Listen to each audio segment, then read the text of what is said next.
ಪ್ರೀತಿಯ ವಿದ್ಯಾರ್ಥಿಗಳೇ, ಎಲ್ಲರಿಗೂ ನಮಸ್ಕಾರ.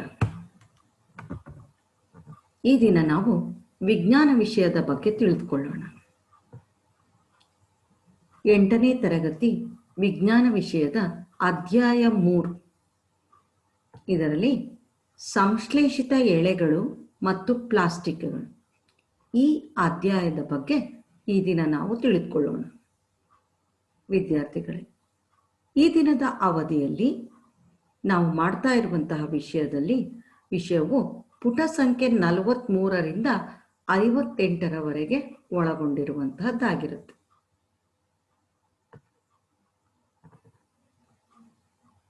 ಹಾಗಾದರೆ ಈ ದಿನ ನಾವು ಈ ಅಧ್ಯಾಯದಲ್ಲಿ ಕಲಿಯುವಂತಹ ವಿಷಯಗಳ ಬಗ್ಗೆ ನೋಡೋಣ. ವಿದ್ಯಾರ್ಥಿಗಳೇ, ಈ ದಿನದ ತರಗತಿಯಲ್ಲಿ ನಾವು ಎಳೆಗಳ ವಿಧಗಳು, ಪಾಲಿಮರ್ ಅರ್ಥ ಮತ್ತು ವ್ಯಾಖ್ಯಾನ, ಸಂಶ್ಲೇಷಿತ ಪಾಲಿಮರ್ನ ವಿಧಗಳು, ಸಂಶ್ಲೇಷಿತ ಎಳೆಗಳ ಲಕ್ಷಣಗಳು, ಸಂಶ್ಲೇಷಿತ ಎಳೆ ರೇಯಾನ್ನ ಲಕ್ಷಣಗಳು ಮತ್ತು ಉಪಯೋಗಗಳು, ಇವುಗಳ ಬಗ್ಗೆ ಈ ದಿನದ ಅವಧಿಯಲ್ಲಿ ತಿಳಿದುಕೊಳ್ಳೋಣ. ಆದರೆ ಇಡೀ ಘಟಕದಲ್ಲಿ ಸಂಶ್ಲೇಷಿತ ಎಳೆಗಳು ಮತ್ತು ಪ್ಲಾಸ್ಟಿಕ್ಗಳು, ಈ ಘಟಕದಲ್ಲಿ ನಾವು ಇಡೀ ಸಂಪೂರ್ಣ ಘಟಕದಲ್ಲಿ ನಾವು ತಿಳಿದುಕೊಳ್ಳಬೇಕಾದಂತಹ ಅಂಶಗಳು ಯಾವುದಪ್ಪ ಅಂದರೆ ನೈಸರ್ಗಿಕ ಎಳೆಗಳು ಮತ್ತು ಸಂಶ್ಲೇಷಿತ ಎಳೆಗಳು, ಸಂಶ್ಲೇಷಿತ ಎಳೆಗಳ ವಿಧಗಳು, ಉಪಯೋಗಗಳು ಮತ್ತು ಲಕ್ಷಣಗಳು, ಪ್ಲಾಸ್ಟಿಕ್ಗಳ ವಿಧಗಳು, ಉಪಯೋಗಗಳು ಹಾಗೂ ಪ್ಲಾಸ್ಟಿಕ್ ಮತ್ತು ಪರಿಸರ, ಇವುಗಳ ಬಗ್ಗೆ ಈ ಇಡೀ ಘಟಕದಲ್ಲಿ ನಾವು 3 ಅವಧಿಯಲ್ಲಿ ಇವುಗಳ ಬಗ್ಗೆ ತಿಳಿದುಕೊಳ್ತಾ ಹೋಗೋಣ ವಿದ್ಯಾರ್ಥಿಗಳೇ. ಆದರೆ ಈ ದಿನದ ಅವಧಿಯಲ್ಲಿ ನಾವು ಎಳೆಗಳ ವಿಧಗಳು, ಪಾಲಿಮರ್ ಅರ್ಥ ಮತ್ತು ವ್ಯಾಖ್ಯಾನ, ಸಂಶ್ಲೇಷಿತ ಪಾಲಿಮರ್ನ ವಿಧ ಹಾಗೂ ಸಂಶ್ಲೇಷಿತ ಎಳೆಗಳ ಲಕ್ಷಣಗಳು ಮತ್ತು ರೇಯಾನ್ ಲಕ್ಷಣ ಮತ್ತು ಉಪಯೋಗಗಳನ್ನು ತಿಳಿದುಕೊಳ್ತಾ ಹೋಗೋಣ ಮಕ್ಕಳೇ. ವಿದ್ಯಾರ್ಥಿಗಳೇ, ಈ ಚಿತ್ರದಲ್ಲಿರುವಂತಹ ಜೋಡಣೆಯನ್ನು ವೀಕ್ಷಣೆ ಮಾಡಿದಾಗ ನಿಮ್ಮ ಮನೆಗಳಲ್ಲಿಯೂ ಸಹ ಇರುವಂತಹ ಕಪಾಟಿನಲ್ಲಿ ಬೀರಿನಲ್ಲಿ ಇರುವಂತಹ ಬಟ್ಟೆಗಳ ಜೋಡಣೆ ನೆನಪಾಗಬಹುದು ಅಲ್ವಾ ವಿದ್ಯಾರ್ಥಿಗಳೇ? ಈ ಎಲ್ಲ ಬಟ್ಟೆಗಳೇನಿದೆ ಇವು ವೈವಿಧ್ಯಮಯವಾದಂತಹ ಬಣ್ಣಗಳಿಂದ ಕೂಡಿದ್ದು ವಿವಿಧ ಗುಣಮಟ್ಟದ ಮತ್ತು ವಿವಿಧ ಎಳೆಗಳಿಂದ ಆಗಿರುವಂತಹ ಒಂದು ಬಟ್ಟೆಗಳು ಆಗಿರುವಂತಹದ್ದಾಗಿರುತ್ತೆ. ಇಲ್ಲಿಯೂ ಸಹ ಬೇರೆ ಬೇರೆ ಬಟ್ಟೆಗಳ ಜೋಡಣೆಯನ್ನು ನೋಡ್ತಾ ಇದ್ದೀರಾ.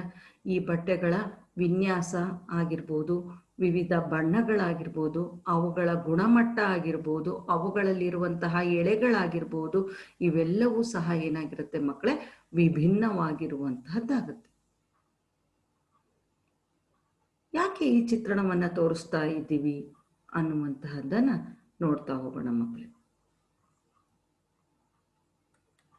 ಈಗ ಈ ಚಿತ್ರವನ್ನು ವೀಕ್ಷಿಸಿ, ಯಾವುದೇ ವಸ್ತ್ರ ವಿನ್ಯಾಸವನ್ನು ಮಾಡಬೇಕಾದ್ರೆ ಆ ವಸ್ತ್ರಗಳನ್ನು ಮೊದಲನೇದಾಗಿ ಅಥವಾ ಆ ಬಟ್ಟೆಯನ್ನು ದೊಡ್ಡದಾದಂತಹ ಟಾನ್ಗಳ ರೂಪದಲ್ಲಿ ಅದನ್ನು ಇಟ್ಟಿರ್ತಾರೆ. ಆ ಟಾನ್ಗಳನ್ನು ರೂಪದಲ್ಲಿ ಅವುಗಳನ್ನು ರಚನೆ ಮಾಡಿ ಆ ನಂತರ ಬೇಕಾದಂತಹ ಬಟ್ಟೆಗಳನ್ನು ತೆಗೆದುಕೊಂಡು ನಮಗೆ ಬೇಕಾದಂತಹ ರೀತಿಯಲ್ಲಿ ಅದನ್ನು ವಿನ್ಯಾಸಗೊಳಿಸ್ಕೊಳ್ಳಿಕ್ಕೆ ಸಾಧ್ಯ ಆಗ್ತಾ ಹೋಗುತ್ತೆ ಮಕ್ಕಳು. ಇಲ್ಲಿ ಬಟ್ಟೆಯನ್ನು ಟಾನ್ ಆಗಿರುವಂಥದ್ದು ಅಥವಾ ಮೀಟರ್ ಲೆಕ್ಕದಲ್ಲಿ ನೀವು ಬಟ್ಟೆಯನ್ನು ತಗೊಳ್ಬೇಕಾದ್ರೆ ಅದನ್ನು ಟಾನಿಂದ ಕಟ್ ಮಾಡುವಂತಹದನ್ನು ನೀವು ಗಮನಿಸಿರ್ತೀರ. ಹಾಗಾದ್ರೆ ಈ ಟಾನ್ ಅನ್ನುವಂಥದ್ದು ಯಾವುದರಿಂದ ಆಗಿರುತ್ತೆ ಅನ್ನುವಂಥದ್ದು, ಈ ಟಾನ್ ಅನ್ನುವಂತಹದ್ದು ಸಹ ಅದರಲ್ಲಿ ಎಳೆಗಳಿರುತ್ತೆ. ಆ ಎಳೆಗಳೇನಿದೆ ಅದು ಬಣ್ಣ ಬಣ್ಣದ ದಾರಗಳಿಂದ ಕೂಡಿರುವಂತಹದ್ದಾಗಿರುತ್ತೆ. ಬಣ್ಣ ದಾರಗಳೇನಿದೆ ಅದು ಪ್ರತಿಯೊಂದು ಸಹ ಎಳೆಗಳಾಗಿರುತ್ತೆ. ಆ ಎಳೆಗಳಿಂದ ಅದು ಟಾನ್ ಅನ್ನುವಂಥದ್ದು ರೂಪಿತ ಆಗಿರುತ್ತೆ. ಬಣ್ಣವಾದಂತಹ ದಾರದ ಎಳೆಗಳಿಂದ ತಾನು ರೂಪವಿತವಾಗಿರುತ್ತೆ. ಆ ಟಾನ್ಗಳಿಂದ ವಿವಿಧ ವಿನ್ಯಾಸದ ಬಟ್ಟೆಗಳನ್ನು ನಾವು ಏನು ಮಾಡ್ಬೋದು, ವಿವಿಧ ಆಕೃತಿಯ ಬೇಕಾದಂತಹ ರೀತಿಯ ಬಟ್ಟೆಗಳನ್ನು ನಾವು ಅದರಲ್ಲಿ ಹೊಲಿಸಿಕೊಳ್ಳಬಹುದಾಗಿರುತ್ತೆ ಮಕ್ಕಳೇ. ಹಾಗಾಗಿ ಟಾನ್ನಲ್ಲಿರುವಂತಹ ಏನು ಆ ಬಟ್ಟೆ ಇದೆ ಅದೆಲ್ಲವೂ ಸಹ ಯಾವುದರಿಂದ ಆಗಿರುತ್ತೆ, ದಾರದ ಎಳೆಗಳಿಂದ ಮಾಡಲ್ಪಟ್ಟಿದೆ ಅನ್ನುವಂತಹದ್ದನ್ನು ನಾವು ತಿಳಿಬೋದು.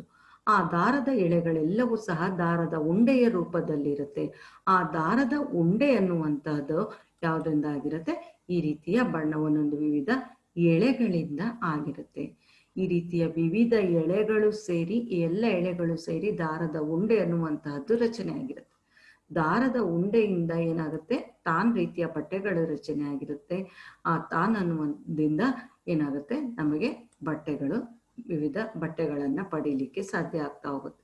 ಒಟ್ಟಾರೆಯಾಗಿ ವಿದ್ಯಾರ್ಥಿಗಳೇ, ನಾವೇನಂತ ತಿಳಿದುಕೊಳ್ಬೋದಪ್ಪ ಅಂತ ಹೇಳಿದ್ರೆ, ವೈವಿಧ್ಯಮಯವಾದಂತಹ ಬಣ್ಣಗಳಿಂದ ಕೂಡಿದಂತಹ ಈ ಬಟ್ಟೆಗಳು, ಇವುಗಳು ಯಾವುದರಿಂದ ಮಾಡಲ್ಪಟ್ಟಿರುತ್ತೆ, ಎಳೆಗಳಿಂದ ಮಾಡಲ್ಪಟ್ಟಿರುತ್ತೆ ಅನ್ನುವಂತಹದ್ದನ್ನ ನಾವು ಅರ್ಥೈಸಿಕೊಳ್ಳಿಕ್ಕೆ ಸಾಧ್ಯ ಆಗ್ತಾ ಹೋಗುತ್ತೆ ಮಕ್ಕಳು. ಹಾಗಾದ್ರೆ ಈ ಪ್ರಶ್ನೆಗೆ ಈ ರೀತಿಯಲ್ಲಿ ನೀವು ಉತ್ತರವನ್ನು ಗಮನಿಸಿ ಹೌದು ಅಂತ ಹೇಳಿ ತೀರ್ಮಾನಕ್ಕೆ ಬರ್ತೀರಾ ಅಂತ ಹೇಳಿ ಭಾವಿಸಿರ್ತೀನಿ. ನಾವು ಧರಿಸುವಂತಹ ಬಟ್ಟೆಗಳು ಡ್ಯಾಶ್ಗಳಿಂದ ಮಾಡಲ್ಪಟ್ಟಿದೆ. ಎಲ್ಲವೂ ಸಹ ಏನಾಗಿರುತ್ತೆ, ವಿವಿಧ ಗುಣಮಟ್ಟದ್ದಾಗಿದ್ರೂ ಸಹ ಆ ಎಲ್ಲ ಗುಣಮಟ್ಟದ ಬಟ್ಟೆಗಳು ಸಹ ಯಾವುದರಿಂದ ಮಾಡಲ್ಪಟ್ಟಿರುತ್ತೆ, ಎಳೆಗಳಿಂದ ಮಾಡಲ್ಪಟ್ಟಿರುತ್ತೆ ಅನ್ನುವಂತಹದನ್ನ ನಾವು ಕಾಣ್ಬೋದು.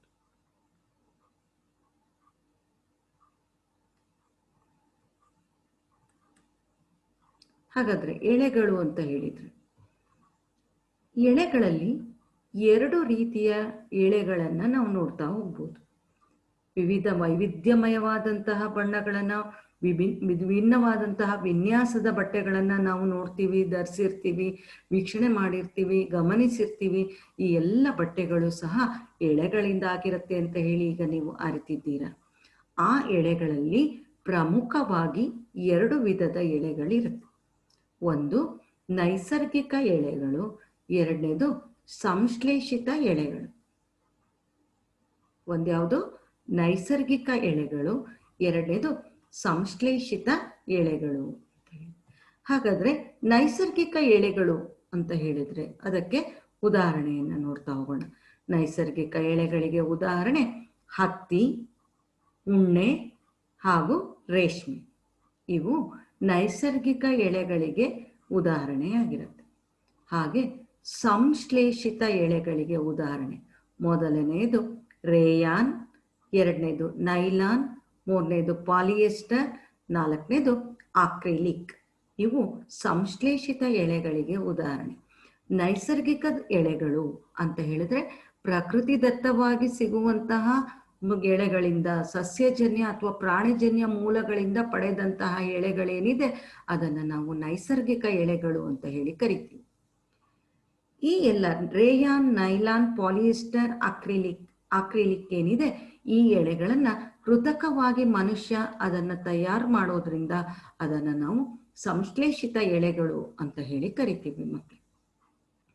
ಒಂದು ನೈಸರ್ಗಿಕ ಎಳೆ, ಮತ್ತೊಂದು ಸಂಶ್ಲೇಷಿತ ಎಳೆಗಳು. ಎಳೆಗಳಲ್ಲಿ ಎಷ್ಟು ವಿಧ? ಎರಡು ವಿಧ, ನೈಸರ್ಗಿಕ ಎಳೆಗಳು ಹಾಗೂ ಸಂಶ್ಲೇಷಿತ ಎಳೆಗಳು. ಸಸ್ಯ ಮೂಲ ಮತ್ತು ಪ್ರಾಣಿ ಮೂಲದಿಂದ ಪಡೆದಂತಹ ಎಳೆಗಳು ನೈಸರ್ಗಿಕ ಎಳೆಗಳು. ಹಾಗಾಗಿ ಇದರಲ್ಲಿ ಹತ್ತಿ ಸಸ್ಯ ಮೂಲದಿಂದ ಪಡೆದಿರುವಂಥದ್ದು, ಉಣ್ಣೆ ಮತ್ತು ರೇಷ್ಮೆ ಪ್ರಾಣಿ ಮೂಲಗಳಿಂದ ಪಡೆದಂತಹ ಎಳೆಗಳಾಗಿರುತ್ತೆ. ಇಲ್ಲಿ ಕೆಲವು ರಾಸಾಯನಿಕಗಳನ್ನು ಬಳಸಿ ಮತ್ತು ಪ್ರಕೃತಿಯಲ್ಲಿ ಸಿಗುವಂತಹ ಕೆಲವು ವಸ್ತುಗಳನ್ನು ಬಳಸಿ ಸಂಶ್ಲೇಷಿತ ಎಳೆಗಳನ್ನು ನಾವು ತಯಾರು ಮಾಡ್ತಾ ಹೋಗ್ತೀವಿ ಮಕ್ಕಳು. ಈಗ ನೀವು ಇಲ್ಲಿ ಚಿತ್ರದಲ್ಲಿ ವೀಕ್ಷಣೆ ಮಾಡ್ತಾ ಇರುವಂತಹದ್ದೇನಿದೆ, ಇದು ಎರಡು ರೀತಿಯ ಎಳೆಗಳ ಎರಡು ಎಳೆಗಳನ್ನು ನೀವು ಈ ಚಿತ್ರದಲ್ಲಿ ವೀಕ್ಷಣೆ ಮಾಡ್ತಾ ಇದ್ದೀರಾ. ಹಾಗಾದ್ರೆ ಯಾವ್ದೆರಡಿದು ಎಳೆಗಳು? ಮೊದಲನೆಯದಲ್ಲಿ ಕಂಡು ಬರುತ್ತಾ ಇರುವಂತಹ ಬಿಳಿ ಬಣ್ಣದ ಎಳೆಗಳು ಏನಿದೆ, ಈ ಎಳೆಗಳನ್ನು ಸೂಕ್ಷ್ಮವಾಗಿ ನೀವು ಅವಲೋಕಿಸಿದಾಗ ನಿಮಗೆ ತಿಳಿಯುತ್ತೆ ಇದು ನೈಸರ್ಗಿಕವಾಗಿ ಸಿಗುವಂತಹ ಎಳೆ ಅನ್ನುವಂಥದ್ದನ್ನ ನೀವು ಖಾತರಿಪಡಿಸ್ಕೊಳ್ಳಿಕ್ಕೆ ಸಾಧ್ಯ ಆಗ್ತಾ ಹೋಗುತ್ತೆ. ಕುರಿಯ ಉಣ್ಣೆ, ಅದರ ಎಳೆಗಳನ್ನು ಇಲ್ಲಿ ನೀವು ನೋಡ್ತಾ ಇದ್ದೀರಾ. ಹಾಗಾಗಿ ಇದನ್ನ ಹೇಳಿದ ಮೇಲೆ ಇದನ್ನ ವೀಕ್ಷಣೆ ಮಾಡಿದಾಗ ನಿಮಗೆ ಇದು ಹೌದು ಅನ್ನುವಷ್ಟು ಮಟ್ಟಿಗೆ ಅದು ನಿಮಗೆ ಗ್ಯಾರಂಟಿ ಆಗತ್ತೆ. ಹೌದಲ್ವಾ ಮಕ್ಕಳೇ? ಕುರಿಯದೇ ಇರುವಂತಹ ಉಣ್ಣೆಯ ಎಳೆಗಳನ್ನು ಈಗ ನೋಡ್ತಾ ಇದ್ದೀವಿ. ಹಾಗಾಗಿ ನಾವು ನೋಡಿದಂತಹ ಈ ಎಳೆಗಳ 2 ವಿಧಗಳಲ್ಲಿ ಕುರಿಯ ಉಣ್ಣೆ ಯಾವ ಗುಂಪಿಗೆ ಬರಬಹುದು ಅಂತ ಹೇಳ್ತೀರಾ ಮಕ್ಕಳೇ? ಹಾ, ಗುಡ್, ಎಸ್ ಮಾಡಿರ್ತೀರಾ. ಇದು ನೈಸರ್ಗಿಕ ಎಳೆಗಳು ಅನ್ನುವಂತಹ ಗುಂಪಿಗೆ ಬರುತ್ತೆ ಅನ್ನುವಂಥದ್ದನ್ನ ನೀವು ಅದನ್ನ ಗುರುತಿಸ್ತಿದ್ದೀರಾ. ಹಾಗಾದ್ರೆ ಇಲ್ಲಿ ಕಂಡು ಬರ್ತಾ ಇರುವಂತಹ ವಿವಿಧ ಬಣ್ಣದ ದಾರದ ಎಳೆಗಳು, ದಾರದ ಉಂಡೆಯಲ್ಲಿರುವಂತಹ ಎಳೆಗಳೇನಿದೆ ಇವೆಲ್ಲವೂ ಸಹ ಮಾನವ ನಿರ್ಮಿತ ಎಳೆಗಳಾಗಿರುತ್ತೆ. ಹಾಗಾಗಿ ಇವುಗಳನ್ನು ನಾವು ಕೃತಕ ಎಳೆಗಳು ಅಂತ ಹೇಳಿ ಕರಿತೀವಿ. ಹಾಗಾದ್ರೆ ಮಕ್ಕಳೇ, ಈ ಚಿತ್ರದಲ್ಲಿ ನೀವು ಒಂದು ಸಸ್ಯಜನ್ಯ ಪ್ರಾಣಿ ಮೂಲದಿಂದ ದೊರೆತಂತಹ ಒಂದು ಎಳೆಯನ್ನು ಸಹ ಅಂದ್ರೆ ನೈಸರ್ಗಿಕ ಎಳೆಯನ್ನು ನೋಡಿದ್ದೀರಾ. ಹಾಗೆ ಇಲ್ಲಿ ಮನುಷ್ಯ ತಯಾರಿಸಿದಂತಹ ಕೃತಕ ಎಳೆಗಳು ಅಥವಾ ಸಂಶ್ಲೇಷಿತ ಎಳೆಗಳನ್ನು ಸಹ ಈ ಚಿತ್ರದಲ್ಲಿ ವೀಕ್ಷಣೆ ಮಾಡ್ತಾ ಇದ್ದೀರಾ. ಅಂದ್ರೆ ಎಳೆಗಳಲ್ಲಿರುವಂತಹ 2 ವಿಧಗಳನ್ನು ಸಹ ಇಲ್ಲಿ ನೀವು ಗಮನಿಸಿದ್ದೀರಾ.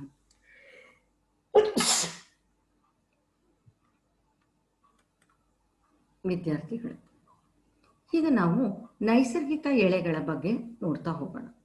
ನೈಸರ್ಗಿಕ ಎಳೆಗಳು ನಿಸರ್ಗದಲ್ಲಿ ಸ್ವಾಭಾವಿಕವಾಗಿ ದೊರಕುವ ಎಳೆಗಳಿಗೆ ನೈಸರ್ಗಿಕ ಎಳೆಗಳು ಅಂತ ಹೇಳಿ ಕರಿತೀವಿ.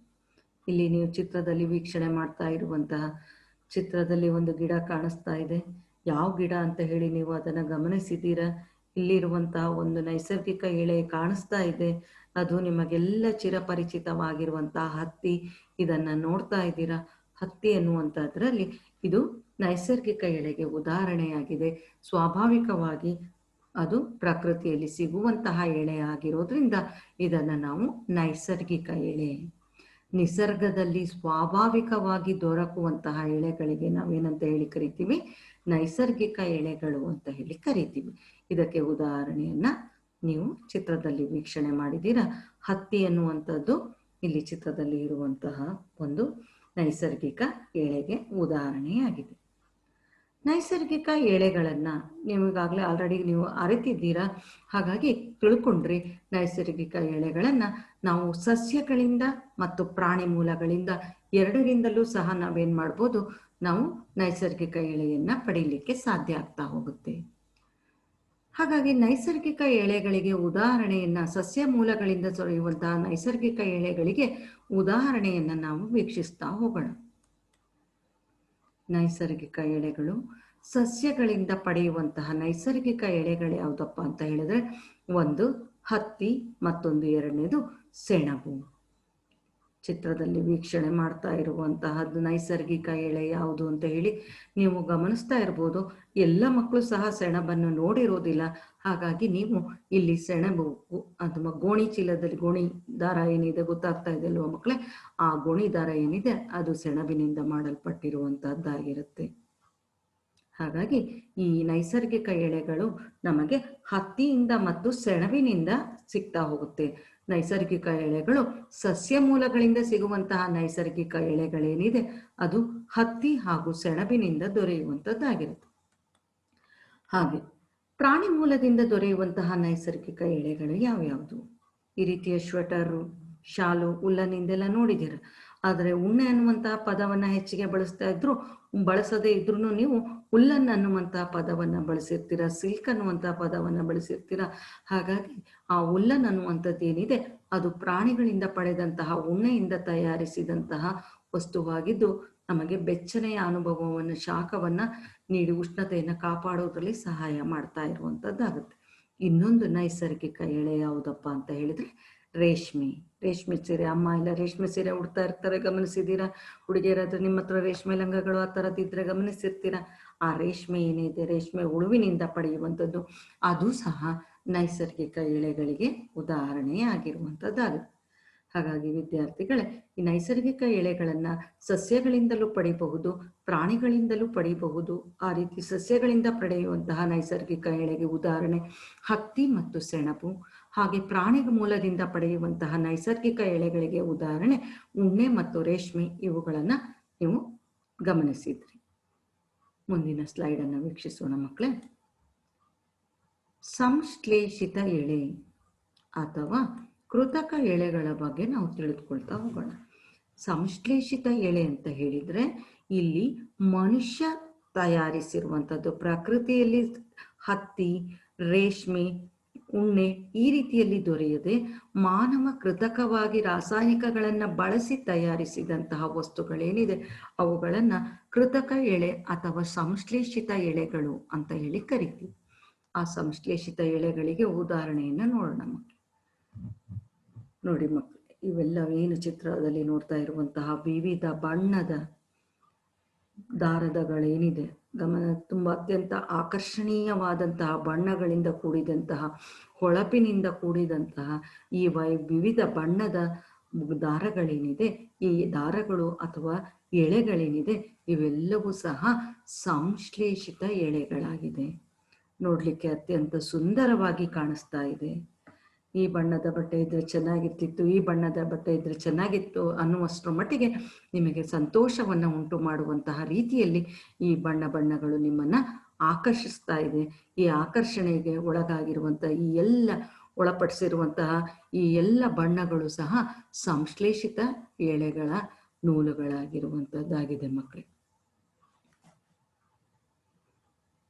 ಗಮನಿಸ್ತಾ ಇದ್ದೀರಾ ಅಂತ ಅನ್ನಿಸ್ಕೊಳ್ತಾ ಇದ್ದೀನಿ. ಹಾಗೆ ಮುಂದಿನ ಸ್ಲೈಡನ್ನು ವೀಕ್ಷಿಸೋಣ. ಸಂಶ್ಲೇಷಿತ ಎಳೆಗಳು ಕೃತಕವಾಗಿ ತಯಾರಿಸಿದ ಎಳೆಗಳು, ಮಾನವನು ಕೃತಕವಾಗಿ ತಯಾರಿಸಿದ ಎಳೆಗಳಿಗೆ ಸಂಶ್ಲೇಷಿತ ಎಳೆಗಳು ಎನ್ನುವರು. ನೋಡಿ, ಇಲ್ಲಿ ವೀಕ್ಷಣೆ ಮಾಡಿದ್ರೆ ಅವಾಗ ಅದೇ ಚಿತ್ರಗಳನ್ನ, ದಾರದ ಉಂಡೆಗಳನ್ನ ಇಲ್ಲೂ ಸಹ ನೀವು ನೋಡ್ತಾ ಇದ್ದೀರಾ. ಆದ್ರೆ ಇದಕ್ಕೆ ಯಾಕೆ ಸಂಶ್ಲೇಷಿತ ಎಳೆಗಳು ಅಂತ ಹೇಳ್ತೀವಿ ಅಂದ್ರೆ, ಮಾನವ ಕೃತಕವಾಗಿ ಇದನ್ನ ತಯಾರಿಸಿರುವಂತಹ ಈ ಎಳೆಗಳನ್ನ ಸಂಶ್ಲೇಷಿತ ಎಳೆಗಳು ಅಂತ ಹೇಳಿ ಕರಿತೀವಿ. ಆ ಸಂಶ್ಲೇಷಿತ ಎಳೆಗಳಿಗೆ ಉದಾಹರಣೆಯಾಗಿ ರೇಯಾನ್, ನೈಲಾನ್, ಪಾಲಿಯೆಸ್ಟರ್ ಮತ್ತು ಆಕ್ರಿಲಿಕ್ ಅನ್ನುವಂತಹ ದಾರದ ಎಳೆಗಳೇನಿದೆ ಇದು ಸಂಶ್ಲೇಷಿತ ಎಳೆಗಳಿಗೆ ಉದಾಹರಣೆಯಾಗಿರುವಂತಹದ್ದಾಗಿದೆ ಮಕ್ಕಳು.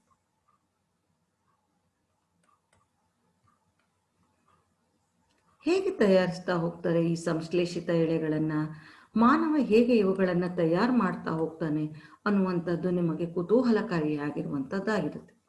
ಮನುಷ್ಯ ತನ್ನ ಬುದ್ಧಿಶಕ್ತಿಯ ಸಹಾಯದಿಂದ ಪ್ರಕೃತಿಯಲ್ಲಿ ಸಿಗುವಂತಹ ವಸ್ತುಗಳನ್ನು ಬಳಸಿಕೊಂಡು ಅನೇಕ ಉಪಯುಕ್ತ ವಸ್ತುಗಳನ್ನು ಮತ್ತು ಅತ್ಯಂತ ಆಕರ್ಷಣೀಯ ವಸ್ತುಗಳನ್ನು ತಯಾರು ಮಾಡ್ತಾ ಹೋಗ್ತಾ ಇದ್ದಾನೆ. ಆ ರೀತಿ ತಯಾರಿಸಿದಂತಹ ವಸ್ತುಗಳಲ್ಲಿ ಸಂಶ್ಲೇಷಿತ ಎಳೆಗಳು ಸಹ ಒಂದಾಗಿರುತ್ತೆ. ಆ ಸಂಶ್ಲೇಷಿತ ಎಳೆಗಳು ಹೇಗೆ ತಯಾರಿಸಿರ್ತಾರೆ ಅಂದರೆ, ಸಂಶ್ಲೇಷಿತ ಎಳೆಗಳು ಸಹ ಚಿಕ್ಕ ಘಟಕಗಳನ್ನು ಜೋಡಿಸಿರುವ ಸರಪಳಿಯಾಗಿರುತ್ತೆ. ಪ್ರತಿಯೊಂದು ಚಿಕ್ಕ ಘಟಕವು ನೈಜವಾಗಿ ಒಂದು ರಾಸಾಯನಿಕ ವಸ್ತುವಾಗಿದೆ. ಇಂತಹ ಚಿಕ್ಕ ಚಿಕ್ಕ ಘಟಕಗಳು ಸೇರಿ ಉಂಟಾಗುವಂತಹ ದೊಡ್ಡ ಘಟಕವನ್ನ ಪಾಲಿಮರ್ ಎನ್ನುವರು. ಏನಿದು ಈ ರೀತಿಯಲ್ಲಿ ಹೇಳ್ತಾ ಹೋದ್ರಿ, ನನಗೆ ಅರ್ಥ ಆಗ್ಲಿಲ್ಲ ಅಂತ ಹೇಳಿ ನಿಮಗೆ ಅನಿಸ್ಬೋದು. ಸಂಶ್ಲೇಷಿತ ಎಳೆಗಳು ಚಿಕ್ಕ ಚಿಕ್ಕ ಘಟಕಗಳನ್ನು ಸೇರಿಸ್ತಾ ಹೋದಾಗ ಚಿಕ್ಕ ಚಿಕ್ಕ ಘಟಕಗಳು ಅವೆಲ್ಲವೂ ರಾಸಾಯನಿಕ ವಸ್ತುಗಳಾಗಿರುತ್ತೆ. ಆ ರೀತಿಯ ಚಿಕ್ಕ ಚಿಕ್ಕ ರಾಸಾಯನಿಕ ವಸ್ತುಗಳ ಚಿಕ್ಕ ಚಿಕ್ಕ ಘಟಕಗಳೇನಿದೆ ಅದನ್ನು ಒಂದಕ್ಕೊಂದಕ್ಕೆ ಸೇರಿಸ್ತಾ ಅದು ದೊಡ್ಡದಾದಂತಹ ಘಟಕ ಆಗುತ್ತೆ. ಆ ದೊಡ್ಡ ಘಟಕಗಳೇನಿದೆ ಅದನ್ನು ನಾವು ಪಾಲಿಮರ್ ಅಂತ ಹೇಳಿ ಕರಿತೀವಿ. ಆ ಪಾಲಿಮರ್ ಎನ್ನುವಂತಹದ್ದು ಇಂದ ನಮಗೆ ಇಲ್ಲಿ ಸಂಶ್ಲೇಷಿತ ಎಳೆಗಳನ್ನು ನಮಗೆ ಅವರು ತಯಾರಿಸಲಿಕ್ಕೆ ಸಾಧ್ಯ ಆಗ್ತಾ ಹೋಗುತ್ತೆ. ಸಂಶ್ಲೇಷಿತ ಎಳೆಗಳು ಅಂತ ಹೇಳಿದ್ರೆ ಅನೇಕ ರಾಸಾಯನಿಕ ವಸ್ತುಗಳಿಂದ ತಯಾರಿಸ್ತಾರೆ. ಆ ರಾಸಾಯನಿಕ ವಸ್ತುಗಳೇನಿದೆ ಅದು ಚಿಕ್ಕ ಚಿಕ್ಕ ಘಟಕಗಳಾಗಿರುತ್ತೆ. ಆ ರೀತಿ ಚಿಕ್ಕ ಚಿಕ್ಕ ಘಟಕಗಳನ್ನ ಒಂದರ ನಂತರ ಒಂದನ್ನ ಜೋಡಿಸ್ತಾ ಹೋಗಿದಾಗ ಅದು ದೊಡ್ಡ ಘಟಕವಾಗುತ್ತೆ. ಅದನ್ನ ಪಾಲಿಮರ್ ಅಂತ ಹೇಳಿ ಕರಿತೀವಿ. ಈ ರೀತಿ ಚಿಕ್ಕ ಘಟಕಗಳಾದಂತಹ ಚಿಕ್ಕ ಘಟಕಕ್ಕೆ ಮಾನೋಮರ್ ಅಂತೀವಿ, ದೊಡ್ಡ ಘಟಕಕ್ಕೆ ಪಾಲಿಮರ್ ಅಂತೀವಿ. ಅನೇಕ ಮಾನೋಮರ್ಗಳು ಸೇರಿ ಪಾಲಿಮರ್ ಆದಾಗ ನಾವು ಸಂಶ್ಲೇಷಿತ ಎಳೆಗಳನ್ನು ತಯಾರು ಮಾಡಲಿಕ್ಕೆ ಸಾಧ್ಯ ಆಗ್ತಾ ಹೋಗುತ್ತೆ ಮಕ್ಕಳು. ಹಾಗಾಗಿ ಈಗ ನೋಡ್ತಾ ಹೋಗೋಣ. ಇದನ್ನು ಒಂದು ಉದಾಹರಣೆಯೊಂದಿಗೆ, ನಿಮ್ಮ ಪಠ್ಯಪುಸ್ತಕದಲ್ಲಿರುವಂತಹ ಒಂದು ಉದಾಹರಣೆಯೊಂದಿಗೆ ಈ ಚಿಕ್ಕ ಘಟಕ ಮತ್ತು ದೊಡ್ಡ ಘಟಕಗಳನ್ನು ಆ ಚಟುವಟಿಕೆ ಚಿತ್ರ 3.1 ಪಠ್ಯಪುಸ್ತಕದಲ್ಲಿರುವಂತಹ ಆ ಚಟುವಟಿಕೆಯಿಂದ ನಾವು ಈಗ ಚಿಕ್ಕ ಘಟಕ ಮತ್ತು ದೊಡ್ಡ ಘಟಕವನ್ನು ತಿಳಿದುಕೊಳ್ತಾ ಹೋಗೋಣ. ಮಕ್ಕಳೇ, ಪಠ್ಯಪುಸ್ತಕದಲ್ಲಿ ಇಲ್ಲಿ ಒಂದು ಈ ಚಿತ್ರದ ಉದಾಹರಣೆಯನ್ನ ಇಟ್ಟಿದ್ದಾರೆ. ಇದನ್ನ ನೀವು ನೋಡಿದ್ದೀರ. ಇದು ಒಂದು ಪುಟ್ಟ ಕೈಗೆ ಹಾಕುವಂತಹ ಒಂದು ಕೈ ಚೈನ್ ಅಂತ ಅನ್ನುವಂಥದ್ದಾದ್ರೂ ಆಗ್ಬೋದು. ಇದರಲ್ಲಿ ಅನೇಕ ಈ ರೀತಿಯ ಪುಟ್ಟ ಪುಟ್ಟ ಚಿಕ್ಕ ಚಿಕ್ಕ ಮಣಿಗಳಿವೆ. ಆ ಚಿಕ್ಕ ಚಿಕ್ಕ ಮಣಿಯನ್ನ ನಾವಿಲ್ಲೂ ಸಹ ತೋರಿಸ್ತಾ ಹೋಗ್ತಿದ್ದೀವಿ. ಒಂದೊಂದೇ ಮಣಿಗಳಲ್ಲಿ ನೀವು ನೋಡ್ತಾ ಇದ್ದೀರಿ. ಈ ಮಣಿಗಳೇನಿದೆ, ಈ ತರದ ಅನೇಕ ಚಿಕ್ಕ ಚಿಕ್ಕ ಮಣಿಗಳನ್ನ ದಾರದ ಸಹಾಯದಿಂದ, ಈ ಚಿಕ್ಕ ಮಣಿಗಳನ್ನ ನಾವು ಏನ್ ಮಾಡ್ತಾ ಇದ್ದೀವಿ, ದಾರದ ಸಹಾಯದಿಂದ ಇದನ್ನ ಪೋಣಿಸ್ತಾ ಹೋದಾಗ, ಸೇರಿಸ್ತಾ ಹೋದಾಗ ಅದರದ ಒಂದು ಸರದ ರೀತಿಯಲ್ಲಿ ಮಾರ್ಪಡುತ್ತೆ. ಇದಿಷ್ಟನ್ನು ಸೇರಿಸಿದಾಗ, ಈ ರೀತಿಯ ಚಿಕ್ಕ ಚಿಕ್ಕ ಘಟಕಗಳು ಒಟ್ಟಾಗಿ ಸೇರಿದಾಗ ಅದು ಒಂದು ದೊಡ್ಡ ಘಟಕವಾಗುತ್ತೆ, ಒಂದು ಸರದ ರೀತಿಯಲ್ಲಿ ಕಾಣುತ್ತೆ. ಈ ಚಿಕ್ಕ ಚಿಕ್ಕ ಘಟಕಗಳನ್ನ ನಾವು ಮಾನೋಮರ್ ಅಂದ್ರೆ, ಇದಿಷ್ಟು ಚಿಕ್ಕ ಚಿಕ್ಕ ಘಟಕಗಳು ಸೇರಿ ಒಂದು ದೊಡ್ಡದಾದಾಗ ಇದು ಪಾಲಿಮರ್ ಆಗಿರುತ್ತೆ. ಈ ರೀತಿಯಲ್ಲಿ ನಾವು ಸಂಶ್ಲೇಷಿತ ಎಳೆಗಳ ಚಿಕ್ಕ ಚಿಕ್ಕ ರಾಸಾಯನಿಕ ಘಟಕಗಳನ್ನು ತೆಗೆದುಕೊಂಡು ಅದನ್ನ ಪಕ್ಕಕ್ಕೆ ಒಂದಕ್ಕೊಂದು ಅವು ರಾಸಾಯನಿಕ ಬಂಧದಿಂದ ಬಂಧಿಸಲ್ಪಟ್ಟು ಅದು ದೊಡ್ಡ ಘಟಕಗಳಾಗಿ ರೂಪುಗೊಂಡು ಸಂಶ್ಲೇಷಿತ ಎಳೆಗಳಾಗಿ ಮಾರ್ಪಡ್ತಾ ಹೋಗುತ್ತೆ ಅನ್ನುವಂಥದ್ದನ್ನ ಈ ಚಿತ್ರದಲ್ಲಿ ನಾವು ಚಟುವಟಿಕೆಯಿಂದ ಅರ್ಥೈಸಿಕೊಳ್ಳಿಕ್ಕೆ ಸಾಧ್ಯ ಆಗ್ತಾ ಹೋಗುತ್ತೆ ಮಕ್ಕಳೇ. ಹೌದಾ ಅಲ್ವಾ? ಈಗ ನಿಮಗೆ ಚಿಕ್ಕ ಘಟಕ ಅಂದ್ರೆ ಏನು ಗೊತ್ತಾಯ್ತು, ಮತ್ತು ದೊಡ್ಡ ಘಟಕ ಅಂದ್ರೆ ಏನು ಅಂತ ಗೊತ್ತಾಯ್ತು. ಚಿಕ್ಕ ಘಟಕಗಳನ್ನ ಮಾನೋಮರ್ ಅಂತ ಹೇಳಿ ಕರಿತೀವಿ. ಅನೇಕ ಚಿಕ್ಕ ಘಟಕಗಳು ಒಟ್ಟಾಗಿ ಸೇರಿದಾಗ ಅದು ಏನಾಗುತ್ತೆ, ಪಾಲಿಮರ್ ಆಗುತ್ತೆ ಅನ್ನುವಂಥದ್ದು. ಯಾಕೆ ಇದಕ್ಕೆ ಪಾಲಿಮರ್ ಅನ್ನುವಂತಹ ಹೆಸರು ಬಂತು ಅಂತ ಹೇಳಿ ನಾವು ನೋಡಿದಾಗ, ಪಾಲಿಮರ್ ಎಂಬುದು ಗ್ರೀಕ್ ಭಾಷೆಯ ಪದವಾಗಿದ್ದು ಅದರ ಅರ್ಥ ಏನಪ್ಪಾ ಅಂತ ಹೇಳಿದ್ರೆ, ಪಾಲಿ ಎಂದರೆ ಅನೇಕ, ಮರ್ ಎಂದರೆ ಭಾಗ ಅಥವಾ ಘಟಕ. ಅನೇಕ ಭಾಗಗಳು ಅಥವಾ ಅನೇಕ ಘಟಕಗಳು ಒಟ್ಟಾಗಿ ಸೇರಿದಾಗ ಅದನ್ನ ಪಾಲಿಮರ್ ಅಂತ ಹೇಳಿ ಕರಿತೀವಿ. ಇದು ಗ್ರೀಕ್ ಭಾಷೆಯಿಂದ ಬಂದಂತಹ ಪದವಾಗಿರುತ್ತೆ.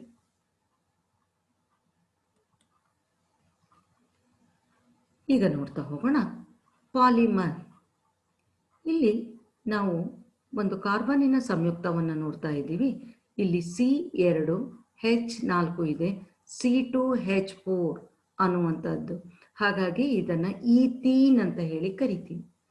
ಈಥೀನ್ ಅನ್ನುವಂತಹ ಈ ಚಿಕ್ಕ ಘಟಕ ಏನಿದೆ, ಈ ತರದ ಅನೇಕ ಘಟಕಗಳು ಪಕ್ಕ ಪಕ್ಕ ಪಕ್ಕ ಪಕ್ಕ ಚಿಕ್ಕ ಚಿಕ್ಕ ಘಟಕಗಳು ಒಂದಕ್ಕೊಂದಕ್ಕೆ ರಾಸಾಯನಿಕ ಬಂಧದಿಂದ ಅದು ಬಂಧಿಸಲ್ಪಟ್ರೆ ಅನೇಕ ಘಟಕಗಳು ಅನ್ನುವಂಥದ್ದಕ್ಕೆ ನಾವು ಇಲ್ಲಿ N ಟೈಮ್ಸ್ ಅಂತ ಹೇಳಿ ಕರಿತಾ ಇದ್ದೀವಿ.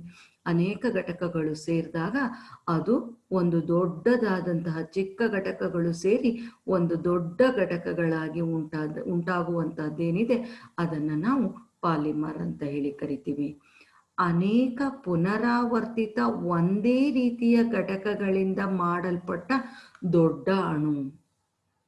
ಅನೇಕ ಪುನರಾವರ್ತಿತ ಒಂದೇ ರೀತಿಯ ಘಟಕಗಳು ನೋಡಿ, ಈ C2H4 ಅನ್ನುವಂತಹ ಅನೇಕ C2H4 ಈ ತರದ ಅನೇಕ ಚಿಕ್ಕ ಚಿಕ್ಕ ಘಟಕಗಳು ಬಹಳಷ್ಟು ಸಂಖ್ಯೆಯಲ್ಲಿ ಸೇರಿ ಅದು ದೊಡ್ಡದಾದಂತಹ ಅಣು ಆದಾಗ ಅದನ್ನೇ ನಾವು ಏನಂತ ಹೇಳಿ ಕರಿತೀವಿ, ಪಾಲಿಮರ್. ಹಾಗಾದ್ರೆ ಪಾಲಿಮರ್ ಅಂತ ಹೇಳಿದ್ರೆ ಏನಪ್ಪಾ ಅಂದ್ರೆ, ಅನೇಕ ಪುನರಾವರ್ತಿತ ಒಂದೇ ರೀತಿಯ ಘಟಕಗಳಿಂದ ಮಾಡಲ್ಪಟ್ಟ ದೊಡ್ಡ ಅಣುವನ್ನ ನಾವು ಪಾಲಿಮರ್ ಅಂತ ಹೇಳಿ ಕರಿತೀವಿ ಅನ್ನುವಂಥದ್ದನ್ನ ಈ ಈಥೀನಿನ ಉದಾಹರಣೆಯಿಂದ ನೀವು ತಿಳಿದುಕೊಳ್ಳಿಕ್ಕೆ ಸಾಧ್ಯ ಆಗ್ತಾ ಹೋಗುತ್ತೆ ಮಕ್ಕಳು. ಈಗ ಪಾಲಿಮರೀಕರಣ ಅಥವಾ ಪಾಲಿಮರೈಸೇಷನ್ ಅಂದ್ರೆ ಏನಂತ ಹೇಳಿ ನೋಡೋಣ.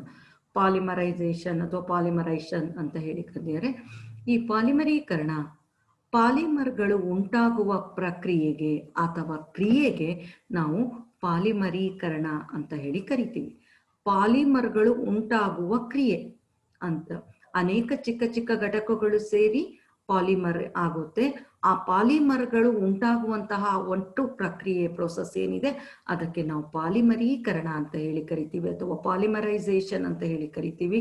ಇದಕ್ಕೆ ಅನೇಕ ಚಿಕ್ಕ ಚಿಕ್ಕ ಮಾನೋಮರ್ಗಳನ್ನ ಒಟ್ಟುಗೂಡಿಸುವಂತಹ ಕ್ರಿಯೆ ಅಂತ ಹೇಳಿಯೂ ಸಹ ನಾವು ಇದನ್ನ ಅರ್ಥೈಸ್ಕೊಳ್ಬಹುದಾಗಿದೆ.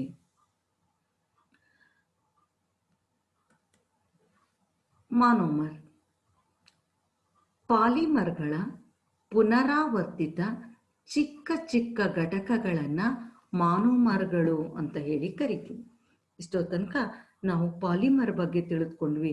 ಒಂದು ಸರ ಇದೆ, ಆ ಸರದಲ್ಲಿರುವಂತಹ ಚಿಕ್ಕ ಚಿಕ್ಕ ಮಣಿಗಳೇನಿದೆ ಅದು ಮಾನೋಮರ್ ಅಂತ ಹೇಳಿದ್ವಲ್ಲ, ಹಾಗೆ ಆ ಮಾನೋಮರ್ಗಳೆಲ್ಲ ಸೇರಿದಾಗ ಪಾಲಿಮರ್ ಆಗುತ್ತೆ. ಚಿಕ್ಕ ಚಿಕ್ಕ ಮಣಿಗಳೆಲ್ಲ ದಾರದ ಸಹಾಯದಿಂದ ಸೇರಿದಾಗ ಅದು ದೊಡ್ಡ ಒಂದು ಸರ ಆಗುತ್ತೆ. ಹಾಗೆ ಚಿಕ್ಕ ಚಿಕ್ಕ ಘಟಕಗಳು ರಾಸಾಯನಿಕ ಬಂಧದಿಂದ ಬಂಧಿಸಲ್ಪಟ್ಟಾಗ ಅದು ದೊಡ್ಡ ಘಟಕಗಳಾಗತ್ತೆ. ಆ ಚಿಕ್ಕ ಚಿಕ್ಕ ಘಟಕಗಳನ್ನ ಮಾನೋಮರ್ ಅಂತೀವಿ. ಆ ಮಾನೋಮರ್ಗಳೆಲ್ಲ ಸೇರಿ ಪಾಲಿಮರ್ ಆಗುತ್ತೆ. ಪಾಲಿಮರ್ಗಳ ಪುನರಾವರ್ತಿತ ಚಿಕ್ಕ ಚಿಕ್ಕ ಘಟಕಗಳನ್ನ ಮಾನೋಮರ್ಗಳು ಅಂತ ಹೇಳಿ ಕರೀತಾರೆ.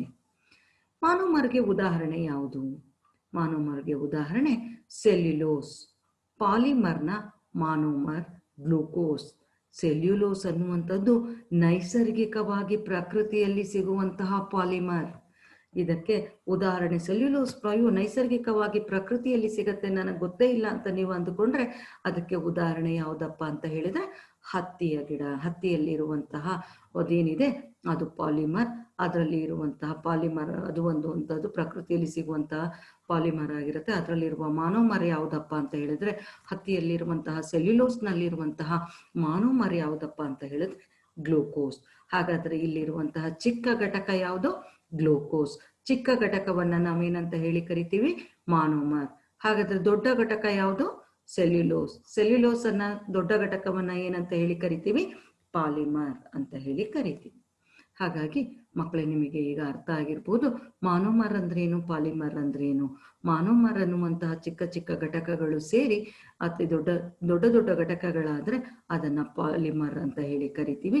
ಈ ರೀತಿಯಾಗಿ ನೈಸರ್ಗಿಕ ಎಳೆಗಳನ್ನ ನಾವು ತಯಾರು ಮಾಡಲಿಕ್ಕೆ, ಸಂಶ್ಲೇಷಿತ ಎಳೆಗಳನ್ನ ತಯಾರು ಮಾಡಲಿಕ್ಕೆ ಸಾಧ್ಯ ಅನ್ನುವಂಥದ್ದು. ಹಾಗಾಗಿ ಅದಕ್ಕೆ ಕೆಲವು ಉದಾಹರಣೆಗಳನ್ನು ಸಹ ನಾವು ಈಗ ತಿಳಿದುಕೊಳ್ತಾ ಹೋಗೋಣ. ಅದರಲ್ಲಿ ಪಾಲಿಮರ್ ಮತ್ತು ಮಾನೋಮರ್ಗೆ ಉದಾಹರಣೆಯನ್ನ ನೋಡೋಣ. ಪಾಲಿಮರ್ಗೆ ಉದಾಹರಣೆ polythene, polyester, cellulose, protein, lipid. ಇವು ಪಾಲಿಮರ್ಗೆ ಉದಾಹರಣೆ. ಹಾಗೆ ಮಾನೋಮರ್ಗೆ ಉದಾಹರಣೆ ಯಾವುದು? ಈಥೀನ್, ಎಸ್ಟರ್, ಗ್ಲೂಕೋಸ್, ಅಮಿನೋ ಆಮ್ಲ, ಕೊಬ್ಬಿನಾಮ್ಲ.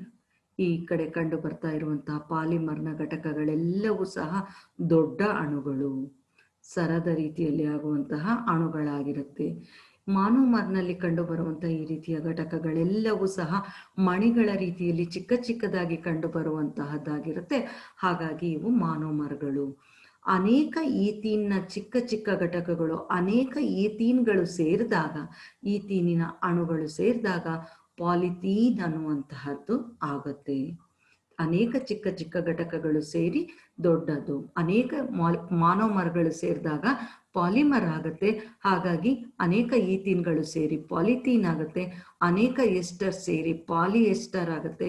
ಗ್ಲೂಕೋಸ್ ಸೇರಿ ಸೆಲ್ಯುಲೋಸ್ ಆಗುತ್ತೆ. ಅನೇಕ ಅಮಿನೋ ಆಮ್ಲಗಳು ಸೇರಿ ಪ್ರೋಟೀನ್ ಆಗುತ್ತೆ. ಕೊಬ್ಬಿನಾಮ್ಲಗಳು ಸೇರಿ ಲಿಪಿಡ್ಗಳಾಗುತ್ತೆ. ಈ ರೀತಿ ಪಾಲಿಮರ್ ಮತ್ತು ಮಾನೋಮರ್ಗಳನ್ನ ನಾವು ಉದಾಹರಣೆಯಾಗಿ ನಾವು ವೀಕ್ಷಿಸಿ ತಿಳಿದುಕೊಳ್ಳಿಕ್ಕೆ ಸಾಧ್ಯ ಆಗ್ತಾ ಹೋಗುತ್ತೆ ಮಕ್ಕಳೇ. ನೋಡಿ, ಇದನ್ನ ನೋಟ್ ಮಾಡ್ಕೊಳ್ಳಿ.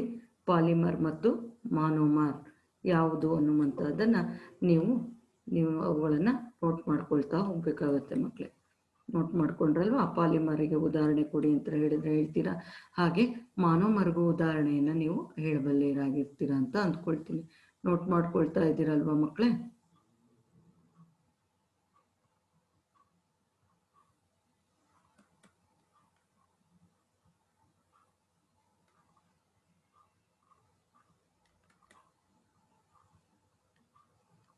ಈಗ ಈ ರೀತಿ ಸಂಶ್ಲೇಷಿತ ಎಳೆಗಳನ್ನ ತೆಗೆದುಕೊಂಡು ಆ ರೀತಿ ಪಾಲಿಮರ್ ಮತ್ತು ಮಾನೋಮರ್ಗಳಿಂದ ಸಂಶ್ಲೇಷಿತ ಎಳೆಗಳನ್ನ ತಯಾರು ಮಾಡ್ತಾರೆ. ಈ ಸಂಶ್ಲೇಷಿತ ಎಳೆಗಳ ಲಕ್ಷಣಗಳನ್ನ ನಾವು ನೋಡೋಣ. ಸಂಶ್ಲೇಷಿತ ಎಳೆಗಳೇನಿದೆ ಇವುಗಳ ಬೆಲೆ ಕಡಿಮೆಯಾಗಿರುವಂತಹದ್ದಾಗಿದೆ. ಇವುಗಳು ಸುಲಭವಾಗಿ ದೊರಕುವಂತಹದ್ದಾಗಿರುತ್ತೆ. ಜೊತೆಗೆ ಇವುಗಳ ನಿರ್ವಹಣೆಯೂ ಸಹ ಸುಲಭವಾಗಿರುತ್ತೆ. ಸಂಶ್ಲೇಷಿತ ಎಳೆಗಳು ಅಂದ್ರೆ ರೇಯಾನ್, ಪಾಲಿಯೆಸ್ಟರ್ ಅಂತ ಹೇಳಿದ್ವಲ್ಲ, ಪಾಲಿಯೆಸ್ಟರ್ ಬಟ್ಟೆಗಳು, ಇವುಗಳಿಗೆ ಎಲ್ಲ ರೇಷ್ಮೆ ಬಟ್ಟೆಗಳಿಗೆ ಅಥವಾ ಪ್ರಕೃತಿ ದತ್ತವಾಗಿ ಸಿಗುವಂತಹ ನೈಸರ್ಗಿಕ ಎಳೆಗಳಿಗೆ ಹೋಲಿಸಿದ್ರೆ ಸಂಶ್ಲೇಷಿತ ಎಳೆಗಳಿಗೆ, ಸಂಶ್ಲೇಷಿತ ನೂಲುಗಳಿಂದ ತಯಾರಿಸಿದ ಬಟ್ಟೆಗಳಿಗೆ ಬೆಲೆ ಕಡಿಮೆ ಇರುತ್ತೆ, ಸುಲಭವಾಗಿ ದೊರಕತ್ತೆ. ಇವುಗಳನ್ನು ನಿರ್ವಹಣೆ ಸುಲಭ. ನಿರ್ವಹಣೆ ಸುಲಭ ಅಂತ ಹೇಳಿದ್ರೆ ಏನಿಲ್ಲ, ನೀವು ಅದನ್ನು ಸುಲಭವಾಗಿ ಅರ್ಥೈಸ್ಕೊಳ್ಬೋದು. ಅಂದರೆ ಅಮ್ಮ ಮದುವೆಗೆ ಎಲ್ಲಾದರೂ ರೇಷ್ಮೆ ಸೀರೆ ಉಟ್ಕೊಂಡಾದಾಗ ಅದಕ್ಕೇನಾದರೂ ಕಲೆ ಆದರೆ ಅದನ್ನು ಮನೆಯಲ್ಲಿ ಬಂದು ತೊಳಿಲಿಕ್ಕೆ ಕಷ್ಟ ಆಗುತ್ತೆ, ಅದನ್ನು ನಿರ್ವಹಣೆ ಮಾಡಲಿಕ್ಕೆ ಕಷ್ಟ. ಹಾಗಾಗಿ ನಾವು ಅದನ್ನು ಮತ್ತೆ ಡ್ರೈ ಕ್ಲೀನಿಂಗಿಗೆ ಕೊಡಬೇಕಾಗತ್ತೆ. ಆ ಡ್ರೈ ಕ್ಲೀನಿಂಗಿಗೆ ಕೊಟ್ಟು ಡ್ರೈ ಕ್ಲೀನಿಂಗಿಗೆ ಕೊಟ್ಟು ಅಲ್ಲಿ ನಾವು ವಾಶ್ ಮಾಡಿಸ್ಬೇಕಾಗತ್ತೆ. ಅದೇ ನಾವು ಕೃತಕ ರೇಷ್ಮೆ ಥರದ ಬಟ್ಟೆಗಳನ್ನು ಧರಿಸಿದರೆ ಅದನ್ನು ನಾವು ಸುಲಭವಾಗಿ ಮನೆಯಲ್ಲಿ ತೊಳೆದಾಕ್ಬೋದು. ಬಟ್ಟೆ ಸಹ ಯಾವುದೇ ರೀತಿಯಲ್ಲಿ ಹಾಳಾಗೋದು ಇಲ್ಲ. ಆ ರೀತಿಯಲ್ಲಿ ಜೊತೆಗೆ ನಿಜವಾದಂತಹ ಪ್ಯೂರ್ ರೇಷ್ಮೆ ಸೀರೆಯನ್ನು ತೆಗೆದುಕೊಳ್ಬೇಕು ಅಂದರೆ ಅದು ದುಬಾರಿಯದ್ದಾಗಿರುತ್ತೆ.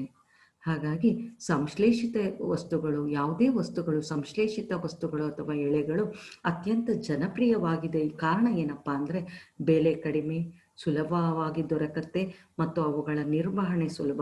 ಹಾಗಾಗಿ ಅದು ಅತ್ಯಂತ ಜನಪ್ರಿಯವಾಗಿ ಅದು ಜನರಲ್ಲಿ ಅದು ಬಳಕೆಯಾಗ್ತಾ ಇರುವಂಥದ್ದು, ಬಳಸಲ್ಪಡ್ತಾ ಇರುವಂಥದ್ದಕ್ಕೆ ಕಾರಣ ಪ್ರಮುಖವಾದಂತಹ ಈ ಗುಣಗಳು.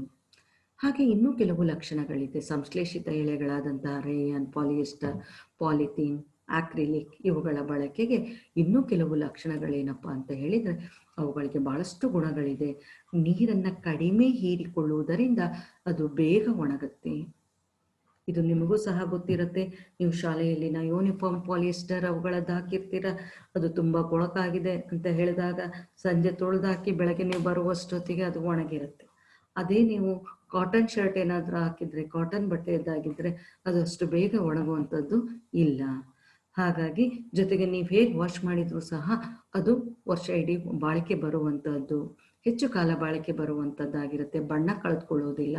ಈ ರೀತಿಯದೆಲ್ಲ ನೋಡಿದಾಗ ಇವು ನೀರನ್ನು ಕಡಿಮೆ ಹೀರಿಕೊಳ್ಳುತ್ತೆ, ಹೆಚ್ಚು ಕಾಲ ಬಾಳಿಕೆ ಬರುತ್ತೆ. ಹಾಗಾಗಿ ಸಂಶ್ಲೇಷಿತ ಎಳೆಗಳು ಅತ್ಯಂತ ಜನಪ್ರಿಯವಾಗಿರುವಂಥದ್ದಾಗಿದೆ. ವಿದ್ಯಾರ್ಥಿಗಳೇ, ನಿಮಗೆ ಅನ್ನಿಸ್ತಾ ಇದೆ, ಹೌದು, ನಾವು ಹಾಕುವಂಥ ಯೂನಿಫಾರ್ಮ್ ಶರ್ಟ್ ಏನಿದೆ ಇದನ್ನು ನಾವು ತೊಳೆದಾಗ ರಾತ್ರಿ ಸಂಜೆ ತೊಳೆದಿಟ್ರೆ ಬೇಗ ಒಣಗುತ್ತೆ ಅನ್ನುವಂಥದ್ದು ನಿತ್ಯ ಜೀವನದಲ್ಲಿ ಇದು ನಿಮ್ಮ ಪ್ರಾಯೋಗಿಕವಾದಂತಹ ಅನ್ವಯಕ್ಕೆ ಬಂದಿರುವಂಥದ್ದಾಗಿದೆ. ಹಾಗಾಗಿ ನೀವು ಇದನ್ನು, ಈ ಪಾಯಿಂಟ್ ಏನಿದೆ, ನೀರನ್ನು ಕಡಿಮೆ ಹೀರಿಕೊಳ್ಳುವುದರಿಂದ ಬೇಗ ಒಣಗುತ್ತೆ, ಹೌದು, ಬಾಳಿಕೆನೂ ಬರುತ್ತೆ. ಇದು ಕಾಟನ್ ಬಟ್ಟೆ ಥರ ದಿನ ಕೆಲವೊಮ್ಮೆ ಐರನ್ ಮಾಡದೇ ಇದ್ದರೂ ಮ್ಯಾನೇಜ್ ಮಾಡ್ಬೋದು ಸ್ಕೂಲಲ್ಲಿ ಅನ್ನುವಂತಹದ್ದನ್ನು ನೀವು ಗಮನಿಸಿರ್ತೀರ. ಆದರೆ ಬೇಗ ಅದು ಸುಕ್ಕಾಗೋದಿಲ್ಲ, ಮುದುಡೋದಿಲ್ಲ, ಇವೆಲ್ಲ ಗೊತ್ತಿದೆ. ಈಗ ನಾವು ನೀರನ್ನು ಕಡಿಮೆ ಹೀರಿಕೊಳ್ಳುವಂತಹ ಈ ಸಂಶ್ಲೇಷಿತ ಗುಣವನ್ನು ಹೊಂದಿರುವಂತಹ ಈ ಎಳೆಗಳಿಗೆ ಒಂದು ಪುಟ್ಟ ಚಟುವಟಿಕೆಯನ್ನು ಮಾಡೋದ್ರ ಮೂಲಕ ಈ ಗುಣವನ್ನು ಆ ಚಟುವಟಿಕೆಯ ಮೂಲಕ ಅದನ್ನು ಕನ್ಫರ್ಮ್ ಮಾಡ್ಕೊಳ್ಳೋಣ. ಹೌದಾ, ಬಟ್ಟೆ ಸಂಶ್ಲೇಷಿತ ಎಳೆಗಳು ಕಡಿಮೆ ನೀರನ್ನು ಹೀರಿಕೊಳ್ಳುತ್ತಾ ಅನ್ನುವಂಥದ್ದನ್ನು ಚಟುವಟಿಕೆಯ ಮೂಲಕ, ಒಂದು ಸರಳ ಚಟುವಟಿಕೆಯ ಮೂಲಕ ನಾವು ಇದನ್ನು ಪ್ರಾಯೋಗಿಕವಾಗಿ ಇದನ್ನು ತಿಳಿದುಕೊಳ್ಳುವಂತಹ ಪ್ರಯತ್ನವನ್ನು ಮಾಡೋಣ. ಈ ಚಟುವಟಿಕೆಯನ್ನು ವೀಕ್ಷಿಸಿ ಮಕ್ಕಳೇ. ಈ ಚಟುವಟಿಕೆಗೆ ಬೇಕಾಗುವಂತಹ ವಸ್ತು 2 ಬೇಕರ್. ಮನೆಯಲ್ಲಿ ಅದು ನೀವು ಸಹ ಮಾಡ್ಬೋದು. ಗಾಜಿನ ಲೋಟ ಬೇಕೇ ಬೇಕಂತೇನಿಲ್ಲ, ಯಾವುದೇ 2 ಲೋಟದಲ್ಲಿ ಇಲ್ಲ ಅಂತ ಹೇಳಿದರೆ ನಿಮ್ಮ ಮನೆಯಲ್ಲಿ ನೀವು 2 ಕರ್ಚಿಫನ್ನು ತೊಳೆದು ಹಾಕಿದರೂ ಸಹ, ಒಂದು ಕಾಟನ್ನು, ಒಂದು ಸಿಂಥೆಟಿಕ್ ಇರುವಂತಹ ಸಂಶ್ಲೇಷಿತ ಕರ್ಚಿಫ್ಗಳನ್ನು ತೊಳೆದು ಸಹ ನಿಮಗೆ ಇದರ ಅನುಭವ ಆಗಿರುತ್ತೆ. ಹಾಗಾಗಿ ಇದಕ್ಕೆ ನಿಮಗೆ ಇಲ್ಲಿ ಸುಮ್ಮನೆ ಪ್ರಾಯೋಗಿಕವಾಗಿ ನಾವು ಈಗ ತರಗತಿಯಲ್ಲಿ ಮಾಡುವಂತಹ ಚಟುವಟಿಕೆ ಅಂತ ಹೇಳಿದರೆ 2 ಬೇಕರನ್ನು ತೆಗೆದುಕೊಂಡು 2 ಬೇಕರ್ಗಳಲ್ಲೂ ಸಮ ಪ್ರಮಾಣದಲ್ಲಿ ನಾವು ನೀರನ್ನು ತೆಗೆದುಕೊಂಡಿದ್ದೀವಿ. ಇದು 2 ಬೇಕರ್ಗಳು, ಗಾಜಿನ ಬೇಕರ್. ಅದರಲ್ಲಿ 2ರಲ್ಲೂ ಸಹ ಒಂದು ನಿರ್ದಿಷ್ಟ ಅಳತೆಯಲ್ಲಿ ನಾವು ನೀರನ್ನು ತೆಗೆದುಕೊಂಡಿದ್ದೀವಿ. ಈ 2 ಬೇಕರಿಗಳಿಗೂ ಸಹ ಇದಕ್ಕೆ ನಾವು ಲೇಬಲಿಂಗ್ ಮಾಡಿದ್ದೀವಿ, ಹೆಸರನ್ನು ಹೆಸರಿಸಿದ್ದೀವಿ. ಒಂದು ಬೇಕರಿಗೆ ಎ ಅಂತ, ಇನ್ನೊಂದು ಬೇಕರಿಗೆ ಬಿ ಅಂತ ಹೇಳಿ 2 ಬೇಕರಿಗಳಿಗೂ ಸಹ ಹೆಸರಿಸಿದ್ದೀವಿ. ಎ ಅಂತ ಹೇಳಿ ಒಂದು ಬೇಕರ್, ಇನ್ನೊಂದು ಬಿ ಬೇಕರ್ ಅನ್ನುವಂಥದ್ದು. ನೀರಿನ ಪ್ರಮಾಣವನ್ನು ಗುರುತಿಸಿ ಮಕ್ಕಳು, 2ರಲ್ಲೂ ಸಹ ಸರಿಯಾದಂತಹ ಅಳತೆಯಲ್ಲಿ ನಾವು ನೀರನ್ನು ಅದಕ್ಕೆ ತೆಗೆದುಕೊಂಡಿರುವಂಥದ್ದನ್ನು ನೀವು ಕಾಣ್ತಾ ಹೋಗ್ತೀವಿ. ಈಗ ನಾವು ಈ ಚಟುವಟಿಕೆಗೆ ಇದಲ್ಲದೆ 2 ಕರ್ಚಿಫ್ಗಳನ್ನು ತೆಗೆದುಕೊಂಡಿದ್ದೀವಿ. ಕರ್ಚಿಫ್ ರೀತಿಯಲ್ಲಿರುವಂಥ ದೊಡ್ಡ ಬಟ್ಟೆ, ಇದನ್ನು ಚಿಕ್ಕದಾದಂತಹ ವೇಲ್ ತಗೊಂಡಿದ್ದೀವಿ. ಅಲ್ಲಿ ಅದಕ್ಕಿಂತಲೂ ಸ್ಕಾರ್ಫ್ ರೀತಿಯಲ್ಲಿರುವಂತಹ ವಸ್ತುವನ್ನು ತೆಗೆದುಕೊಂಡಿದ್ದೀವಿ. ಒಂದು ಹತ್ತಿಯದ್ದು, ಒಂದು ಸಂಶ್ಲೇಷಿತ ಎಳೆಯಿಂದ ಮಾಡಲ್ಪಟ್ಟಿರೋದು. ಈ 2ಅನ್ನು ತೆಗೆದುಕೊಂಡಿದ್ದೀವಿ. ಒಂದು ಹತ್ತಿಯ ಬಟ್ಟೆ, ಇನ್ನೊಂದು ಸಂಶ್ಲೇಷಿತ ಎಳೆಯಿಂದ ಆದಂತಹ ಸಂಶ್ಲೇಷಿತವಾದಂತಹ ನೂಲಿನಿಂದ ಆದಂತಹ ಬಟ್ಟೆಯನ್ನು ತೆಗೆದುಕೊಂಡಿದ್ದೀವಿ. ವೀಕ್ಷಿಸಿದ್ರಲ್ವ ವಿದ್ಯಾರ್ಥಿಗಳೇ? ಮೊದಲಿಗೆ ನಾವು 2 ಬೀಕರನ್ನು ತೆಗೆದುಕೊಂಡಿದ್ದೀವಿ. ಆ ಬೀಕರ್ನಲ್ಲಿ ಒಂದೇ ನಿರ್ದಿಷ್ಟ ಅಳತೆಯಲ್ಲಿ ನೀರನ್ನು ತೆಗೆದುಕೊಂಡಿದ್ದೀವಿ. ಆ ನೀರನ್ನು ತೆಗೆದುಕೊಂಡು ಪ್ರತಿಯೊಂದು ಬೀಕರಿಗೂ ಎ ಮತ್ತು ಬಿ ಎಂದು ಹೇಳಿ ಗುರುತಿಸಿದ್ದೀವಿ. ನಂತರ ಈ ಬೀಕರ ನಂತರ ನಾವೀಗ ಏನು ಮಾಡಿದ್ದೀವಿ, ಹತ್ತಿ ಬಟ್ಟೆಯನ್ನು ಮತ್ತು ಸಂಶ್ಲೇಷಿತ ಬಟ್ಟೆಯನ್ನು ತೆಗೆದುಕೊಂಡಿದ್ದೀವಿ. ಈ 2 ಬಟ್ಟೆಗಳನ್ನು ನಾವು ಗುರುತು ಮಾಡಿದಂತಹ ಎ ಮತ್ತು ಬಿ ಬೀಕರಿಗೆ ಹಾಕ್ತಾ ಇದ್ದೀವಿ ನೀರಿನಲ್ಲಿ. ಎ ಬೀಕರಿನ ನೀರಿನಿಗೆ ನಾವು ಹತ್ತಿ ಬಟ್ಟೆಯನ್ನು, ಬಿ ಬೀಕರ್ನಲ್ಲಿರುವಂತಹ ನೀರಿಗೆ ಸಂಶ್ಲೇಷಿತ ಎಳೆಯ ಬಟ್ಟೆಯನ್ನು ನಾವು ಆ ಬಿ ಬೀಕರ್ನ ನೀರಿಗೆ ಹಾಕ್ತಾ ಇದ್ದೀವಿ. 2 ಬಟ್ಟೆಗಳು ಈಗ ಏನಾಗಿದೆ ವಿದ್ಯಾರ್ಥಿಗಳೇ, ನೀರಿನಲ್ಲಿ ಮುಳುಗಿದೆ. ನೋಡ್ತಾ ಇದ್ದೀರಾ? 2 ಬಟ್ಟೆಯನ್ನು ಸಹ ನಾವು ನೀರಿನಲ್ಲಿ ಮುಳುಗಿಸಿರುವಂತಹದ್ದನ್ನು ಚಿತ್ರವನ್ನು ನೀವು ವೀಕ್ಷಣೆ ಮಾಡ್ತಾ ಇದ್ದೀರಾ ಮಕ್ಕಳು. ಈಗ ಈ 2 ಬಟ್ಟೆಯನ್ನು ನಾವೇನು ಮಾಡ್ತಾ ಇದ್ದೀವಿ, ಇದನ್ನು ಸಹ ಹತ್ತಿ ಬಟ್ಟೆಯನ್ನು ಸಹ ನೀರಿನಿಂದ ಬೀಕರ್ನಿಂದ ಹೊರ ತೆಗಿತಿದ್ದೀವಿ. ಸಂಶ್ಲೇಷಿತ ಎಳೆಯಿಂದ ಆದಂತಹ ನಾವು ನೈಲಾನ್ ಬಟ್ಟೆಯನ್ನು ಸಹ ಇದರಿಂದ ಹೊರಗಡೆ ತೆಗಿತಾ ಇದ್ದೀವಿ. ಆಗ ತೆಗೆದು ಇದರಲ್ಲಿ ಯಾವುದು ಹೆಚ್ಚು ನೀರನ್ನು ಹೀರ್ಕೊಂಡಿದೆ, ಯಾವುದು ಕಡಿಮೆ ನೀರನ್ನು ಹೀರ್ಕೊಂಡಿದೆ ಅನ್ನುವಂತಹದ್ದನ್ನು ನಾವೀಗ ಪರೀಕ್ಷೆ ಮಾಡ್ತಾ ಹೋಗ್ತೀವಿ. ಎ ಮತ್ತು ಬೀಕರ್ನಲ್ಲಿರುವಂತಹ ಬಟ್ಟೆಗಳನ್ನು ಈಗ ನಾವು ತೆಗೆದಿದ್ದೀವಿ. ಈಗ ನಾವು ನೋಡ್ತಾ ಹೋದಾಗ ಇದರಲ್ಲಿ ಇದರಲ್ಲಿ ಹತ್ತಿ ಬಟ್ಟೆ ಇತ್ತು, ಬಿನಲ್ಲಿ ಅಲ್ಲಿ ಸಂಶ್ಲೇಷಿತ ಎಳೆಯ ಬಟ್ಟೆ ಇತ್ತು. ಹತ್ತಿ ಬಟ್ಟೆ ಏನಾಗಿದೆ, ಹೆಚ್ಚು ನೀರನ್ನು ಹೀರ್ಕೊಂಡಿದೆ. ಈ ಬಿ ಬಟ್ಟೆ ಹೆಚ್ಚು ನೀರನ್ನು ಹೀರ್ಕೊಳ್ತಾ ಇರೋದ್ರಿಂದ ಬಿ ಬೀಕರ್ನಲ್ಲಿರುವಂತಹ ಸಂಶ್ಲೇಷಿತ ಎಳೆಯನ್ನು ಹೊಂದಿರುವಂತಹ ನೈಲಾನ್ ಅಥವಾ ಪಾಲಿಸ್ಟರ್ ಬಟ್ಟೆ ಹೆಚ್ಚು ನೀರನ್ನು ಹೀರಿಕೊಳ್ಳದೇ ಇರೋದ್ರಿಂದ ಬಿ ಬೀಕರ್ನಲ್ಲಿ ನೀರಿನ ಮಟ್ಟ ಹೆಚ್ಚಾಗಿರುವಂತಹದನ್ನು ನಾವು ಗಮನಿಸಬಹುದು. ಎ ಬೀಕರ್ಗಿಂತ ಸ್ವಲ್ಪ ಹೆಚ್ಚಾಗಿದೆ ಅಂತ ಹೇಳಿದರೆ, ಹಾಗಾಗಿ ನಾವು ಈಗ ಏನು ಮಾಡ್ಬೋದಪ್ಪ ಅಂತ ಹೇಳಿದ್ರೆ, ಈ ಚಟುವಟಿಕೆಯಿಂದ ಏನು ತಿಳಿಬಹುದು, ಹತ್ತಿ ಬಟ್ಟೆ ನೀರನ್ನು ಹೆಚ್ಚಾಗಿ ಹೀರ್ಕೊಳ್ಳುತ್ತೆ, ನೈಸರ್ಗಿಕ ಎಳೆಯ ಬಟ್ಟೆ ನೀರನ್ನು ಹೆಚ್ಚು ಹೀರ್ಕೊಳ್ಳುತ್ತೆ. ಕೃತಕ ಎಳೆ ಅಥವಾ ಸಂಶ್ಲೇಷಿತ ಎಳೆಗಳು ನೀರನ್ನು ಕಡಿಮೆ ಹೀರಿಕೊಳ್ಳೋದ್ರಿಂದ ಅದು ಬೇಗ ಒಣಗಲಿಕ್ಕೆ ಸಾಧ್ಯ ಅನ್ನುವಂತಹದ್ದನ್ನು ನಾವು ಏನು ಮಾಡ್ಬೋದು, ಆ ಗುಣವನ್ನು ಮನದಟ್ಟು ಮಾಡಿಕೊಳ್ಳಿಕ್ಕೆ ಸಾಧ್ಯ.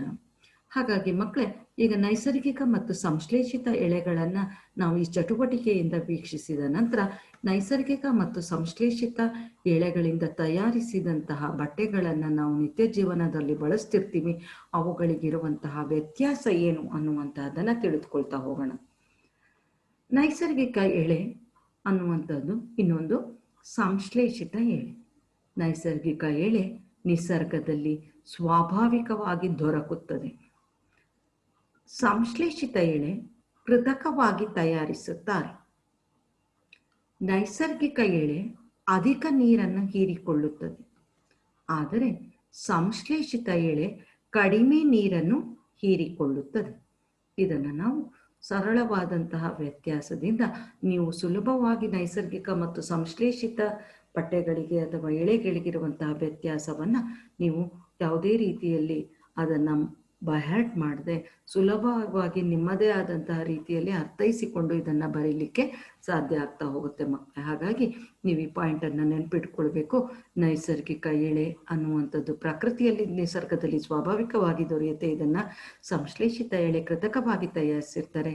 ನೈಸರ್ಗಿಕ ಎಳೆ ಅಧಿಕ ನೀರನ್ನು ಹೀರಿಕೊಳ್ಳುತ್ತೆ, ಸಂಶ್ಲೇಷಿತ ಎಳೆ ಕಡಿಮೆ ನೀರನ್ನು ಹೀರಿಕೊಳ್ಳುತ್ತೆ ಅನ್ನುವಂಥದ್ದು.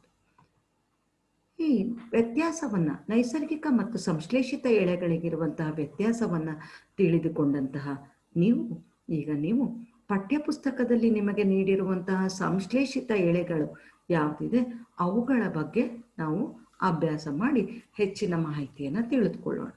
ವಿದ್ಯಾರ್ಥಿಗಳು, ಮೊದಲಿಗೆ ಸಂಶ್ಲೇಷಿತ ಎಳೆಗಳಿರುವಂತಹ ಉದಾಹರಣೆಯನ್ನು ನೋಡ್ತಾ ಹೋಗೋಣ. ರೇಯಾನ್ ಅನ್ನುವಂಥದ್ದು ಸಂಶ್ಲೇಷಿತ ಎಳೆ. ಈ ರೇಯಾನನ್ನು, ಸಂಶ್ಲೇಷಿತ ಎಳೆಯನ್ನು ತಯಾರು ಮಾಡಿರೋದ್ರಿಂದ ಬಹಳಷ್ಟು ಜನರು ತುಂಬ ಸಂತೋಷದಿಂದ ಮತ್ತು ಇಷ್ಟಪಟ್ಟು ಈ ರೇಷ್ಮೆಯನ್ನೇ ಹೋಲುವಂತಹ, ರೇಷ್ಮೆಯ ರೀತಿಯಲ್ಲೇ ಕಾಣುವಂತಹ ಬಟ್ಟೆಗಳನ್ನು, ಸೀರೆಗಳನ್ನು ನಾವು ರೇಷ್ಮೆ ಥರ ಇರುತ್ತೆ, ಆದರೆ ಅದು ರೇಷ್ಮೆ ಅಲ್ಲ, ರೇಷ್ಮೆ ಥರವೇ ಕಾಣಿಸುತ್ತೆ, ರೇಷ್ಮೆಷ್ಟು ದುಬಾರಿ ಅಲ್ಲ, ರೇಷ್ಮೆ ಸುಕ್ಕಾದರೂ ಸಹ ಇದಷ್ಟು ಬೇಗ ಸುಲಭವಾಗಿ ಸುಕ್ಕಾಗೋದಿಲ್ಲ.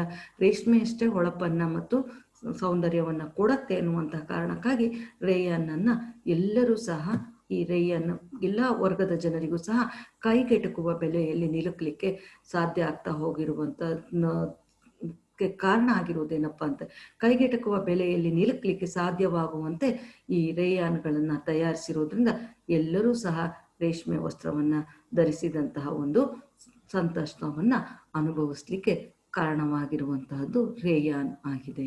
ಹಾಗಾದರೆ ರೇಯಾನ್ ಹೇಗೆ ತಯಾರಿಸ್ತಾರೆ ನೋಡ್ತಾ ಹೋಗೋಣ. ರೇಷ್ಮೆ ಹುಳುಗಳಿಂದ ದೊರೆಯುವಂತಹ ರೇಷ್ಮೆ ಎಳೆಗಳು ತುಂಬ ದುಬಾರಿ. ಹಾಗಾಗಿ ಅದಕ್ಕೆ ಹಣ ಹೆಚ್ಚು ಕೊಡಬೇಕಾಗತ್ತೆ, ನಿರ್ವಹಣೆ ಕಷ್ಟ ಆಗುತ್ತೆ ಅದನ್ನು. ಹಾಗಾಗಿ ಕೆಲವೇ ವರ್ಗದ ಜನರು ಮಾತ್ರ ಅದನ್ನು ಬಳಕೆ ಮಾಡಲಿಕ್ಕೆ ಸಾಧ್ಯ ಆಗ್ತಾ ಹೋಗುತ್ತೆ. ಹಾಗಾಗಿ ಅದೇ ರೀತಿ ಇರುವಂತಹ ವಸ್ತುವನ್ನು ಬಳಸಬೇಕು ಅಂತ ಇಷ್ಟಪಡುವಂಥವರಿಗೆ ಆದ್ದರಿಂದ ಅದನ್ನು ಹೋಲುವಂತಹ ಕೃತಕ ರೇಷ್ಮೆ ಎಂದು ಕರೆಯಲ್ಪಡುವಂತಹ ಕಡಿಮೆ ಬೆಲೆಯಲ್ಲಿ ಸಿಗುವಂತಹ ರೇಯಾನನ್ನು ತಯಾರಿಸಲಾಯಿತು. ಹಾಗಾಗಿ ನಾವು ರೇಷ್ಮೆ ಇಮಿಟೇಷನ್ ಸಿಲ್ಕ್ ಅಂತ ಏನು ಕರಿತೀವಿ, ರೇಷ್ಮೆಯನ್ನೇ ಹೋಲುವಂತಹ ಸೀರೆಗಳೇನಿದೆ ಅವೆಲ್ಲವೂ ಸಹ ಅದು ರೇಷ್ಮೆಯ ಥರ ಕಾಣುತ್ತೆ, ಆದರೆ ಅದು ಯಾವುದರಿಂದ ಮಾಡಲ್ಪಟ್ಟಿರುತ್ತೆ ಮಕ್ಕಳೇ? ರೇಯಾನ್ನಿಂದ ಮಾಡಲ್ಪಟ್ಟಿರೋ ಅಂಥದ್ದಾಗುತ್ತೆ. ಹಾಗಾದರೆ ಹೇಗೆ ತಯಾರಿಸ್ತಾರೆ ಅನ್ನುವಂಥದ್ದನ್ನು ನೋಡ್ತಾ ಹೋಗೋಣ. ಆದರೆ ರೇಯಾನ್ ಅನ್ನುವಂಥದ್ದು ಮನುಷ್ಯ ತಯಾರಿಸಿದಂತಹದ್ದೇ. ಆದರೆ ಈ ರೇಯಾನ್ ರೇಷ್ಮೆ ಹುಳುಗಳಿಂದ ದೊರೆಯುವಂತಹ ರೇಷ್ಮೆ ಎಳೆಗಳು ತುಂಬ ದುಬಾರಿ ಆದ್ದರಿಂದ ಕೃತಕ ರೇಷ್ಮೆ ಎಂದು ಕರೆಯಲ್ಪಡುವಂತಹ ಕಡಿಮೆ ಬೆಲೆಯಲ್ಲಿ ಸಿಗುವಂತಹ ರೇಯಾನನ್ನು ತಯಾರಿಸಲಾಯಿತು. ಈ ರೇಯಾನನ್ನು ಅರೆ ಸಂಶ್ಲೇಷಿತ ಎಳೆ ಅಂತ ಹೇಳಿ ಕರೀತಾರೆ. ಅರೆ ಸಂಶ್ಲೇಷಿತ ಎಳೆ ಸಂಪೂರ್ಣವಾಗಿ ಅದನ್ನು ರೇಯಾನನ್ನು ಮಾಡಲಿಕ್ಕೆ ಕೇವಲ ರಾಸಾಯನಿಕಗಳನ್ನೇ ಬಳಸೋದಿಲ್ಲ, ಪ್ರಕೃತಿಯಲ್ಲಿ ಸಿಗುವಂತಹ ವಸ್ತುವನ್ನು ಬಳಸಿ ಕೆಲವು ರಾಸಾಯನಿಕ ಅಂಶಗಳನ್ನು ಬೆರೆಸಿ ತಯಾರಿಸಿರೋದ್ರಿಂದ ರೇಯಾನನ್ನು ಅರೆ ಸಂಶ್ಲೇಷಿತ ಎಳೆ ಅಂತ ಹೇಳಿ ಕರೀತಾರೆ. ಇದನ್ನು ನೋಡ್ತಾ ಇದ್ದೀರಾ. ಅರೆ ಸಂಶ್ಲೇಷಿತ ಎಳೆಗೆ ಉದಾಹರಣೆಗಳು ನಿಮಗೆ ಮನೆಯಲ್ಲಿರುವಂತಹ ಬಟ್ಟೆಗಳಲ್ಲಿ ನೆನಪಾಗಿರ್ಬೋದು. ಚೂಡಿದಾರಲ್ಲಿರುವಂತಹ ಜರಿ ಆಗಿರ್ಬೋದು, ವೇಲ್ನಲ್ಲಿರುವಂತಹ ಜರಿಗಳಾಗಿರ್ಬೋದು, ಇವೆಲ್ಲವೂ ಸಹ ರೇಯಾನ್ದು ಅನ್ನುವಂತಹದ್ದು ನಿಮಗೆ ಈಗ ನೆನಪಾಗ್ತಾ ಇದೆ ಅಂತ ಅಂದ್ಕೊಳ್ತಾ ಇದ್ದೀನಿ ಮಕ್ಕಳೇ. ಹೇಗೆ ತಯಾರಿಸ್ತಾರೆ ರೇಯನ್ನ?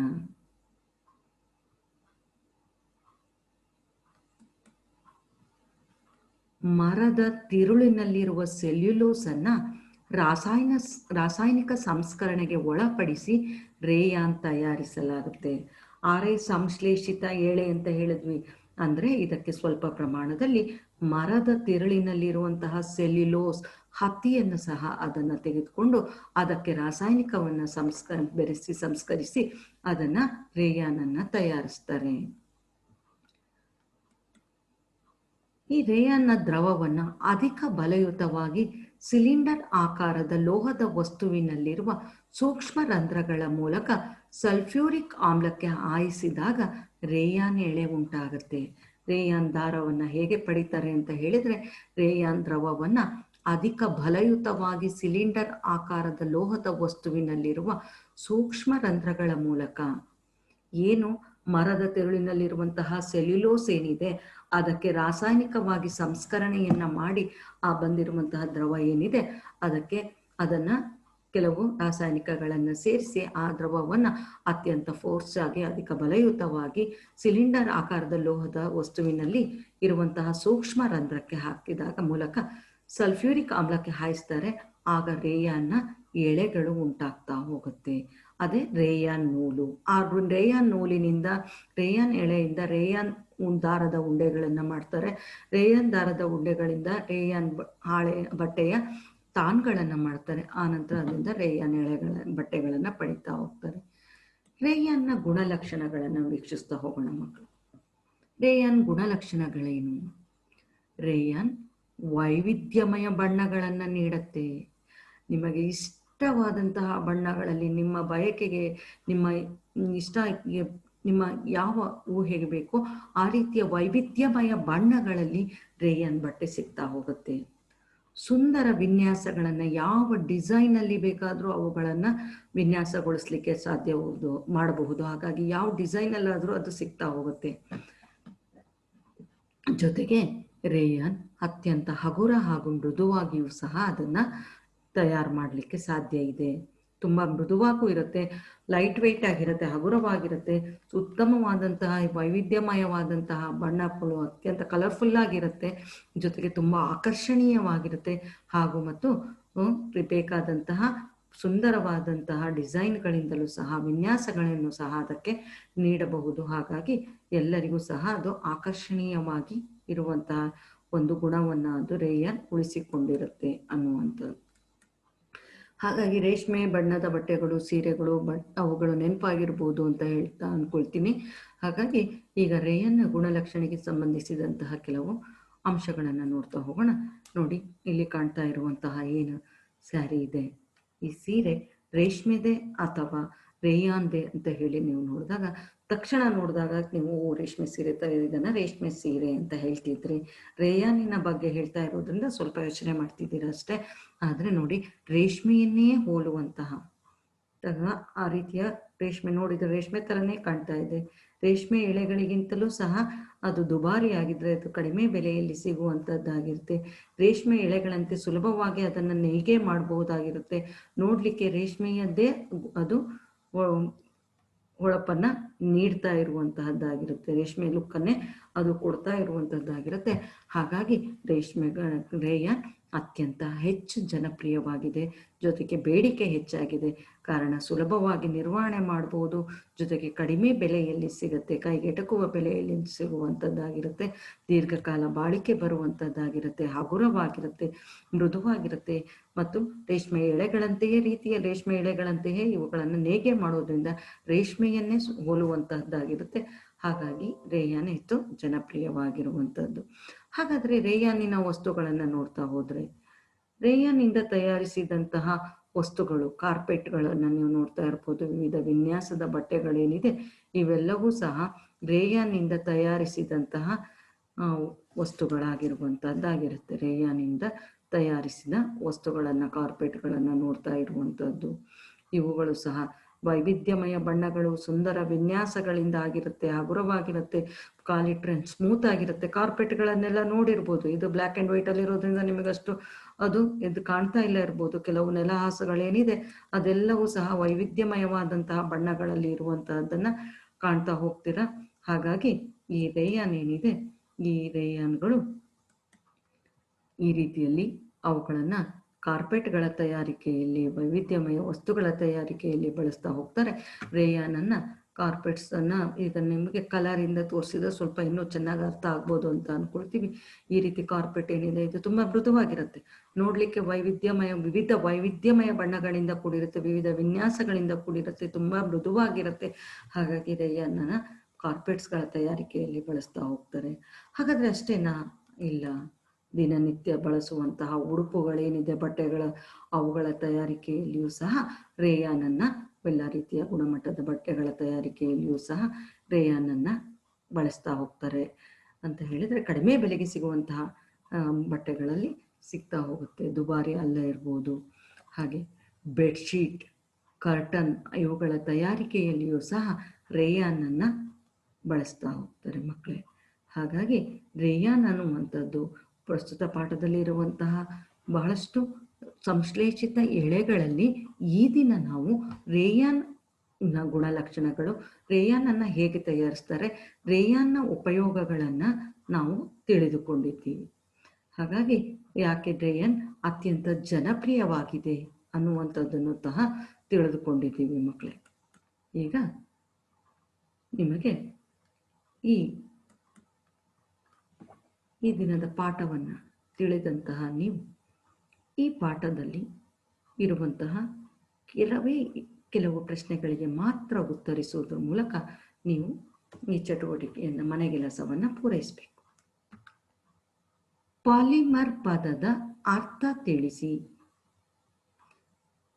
ಪಾಲಿಮರ್ ಪದದ ಅರ್ಥ ತಿಳಿಸಿ. ಪಾಲಿಮರ್ಗೆ 2 ಉದಾಹರಣೆ ಕೊಡಿ. ಬರ್ಕೊಳ್ತಾ ಇದ್ದೀರಲ್ವ ಮಕ್ಕಳೇ? ಪಾಲಿಮರ್ ಪದದ ಅರ್ಥ ತಿಳಿಸಿ, ಪಾಲಿಮರ್ಗೆ 2 ಉದಾಹರಣೆ ಕೊಡಿ. ಸಂಶ್ಲೇಷಿತ ಎಳೆಗಳ ಲಕ್ಷಣಗಳನ್ನು ತಿಳಿಸಿ. ಸಂಶ್ಲೇಷಿತ ಎಳೆಗಳ ಲಕ್ಷಣಗಳನ್ನು ತಿಳಿಸಿ. ಮೂರನೆಯ ಪ್ರಶ್ನೆ ವಿದ್ಯಾರ್ಥಿಗಳೇ, ನೈಸರ್ಗಿಕ ಎಳೆಗಳು ಮತ್ತು ಸಂಶ್ಲೇಷಿತ ಎಳೆಗಳಿಗಿರುವ ವ್ಯತ್ಯಾಸ ತಿಳಿಸಿ. ಹಾಗೂ ಒಂದು ಚಟುವಟಿಕೆಯನ್ನು ನೀವು ಮಾಡಬೇಕಾಗತ್ತೆ. ಚಟುವಟಿಕೆ ಅಂತ ಹೇಳಿದರೆ ಅದು ಸರಳವಾದ ಚಟುವಟಿಕೆ ಆಗಿರುತ್ತೆ. ನಿಮ್ಮ ಮನೆಯಲ್ಲಿ, ನಿಮ್ಮ ನಿತ್ಯ ಜೀವನದಲ್ಲಿ ನೀವು ಬಳಸುತ್ತಿರುವಂತಹ ರೇಯಾನ್ ವಸ್ತುಗಳನ್ನು, ರೇಯಾನ್ ಬಳಸಿ ಅಥವಾ ರೇಯಾನ್ ತಯಾರಿಕೆಯನ್ನು, ರೇಯಾನ್ ವಸ್ತುಗಳನ್ನು ದಿನನಿತ್ಯ ಬಳಕೆಯಲ್ಲಿ ಯಾವ ರೇಯಾನ್ ವಸ್ತುಗಳನ್ನು ಬಳಸ್ತಾ ಇದ್ದೀರಿ ಆ ವಸ್ತುಗಳನ್ನು ಪಟ್ಟಿ ಮಾಡಿದರೆ ಆಯಿತು ಮಕ್ಕಳ. ಆ ಹೆಸರುಗಳನ್ನು ಪಟ್ಟಿ ಮಾಡಿದ್ರು ಸಹ ಸಾಕು. ಅಥವಾ ಅದಕ್ಕೆ ಸಂಬಂಧಿಸಿದ ಚಿತ್ರ ಸಿಕ್ಕಿದರೆ 8ನೇ ತರಗತಿಯ ಮಕ್ಕಳಾಗಿರೋದ್ರಿಂದ ಅದನ್ನು ಅಂಟಿಸಿದ್ರು ಅಗತ್ಯ. ಚಿತ್ರ ಸಿಗಲಿಲ್ಲ ಅಂತ ಹೇಳಿದ ತಲೆ ಬಿಸಿ ಮಾಡ್ಕೊಳ್ಳೋ ಹಾಗಿಲ್ಲ. ಎಲ್ಲಿ ಎಲ್ಲಿ ರೇಯಾನ್ ವಸ್ತುಗಳು ಕಂಡು ಬರ್ತಾ ಇದೆ ನಿತ್ಯ ಜೀವನದಲ್ಲಿ, ಪಠ್ಯ ಪುಸ್ತಕವನ್ನು ಸಹ ನೀವು ಒಮ್ಮೆ ಓದಬೇಕು. ಅವುಗಳನ್ನು ಓದಿ ಅದನ್ನು ಪಟ್ಟಿ ಮಾಡಬೇಕು.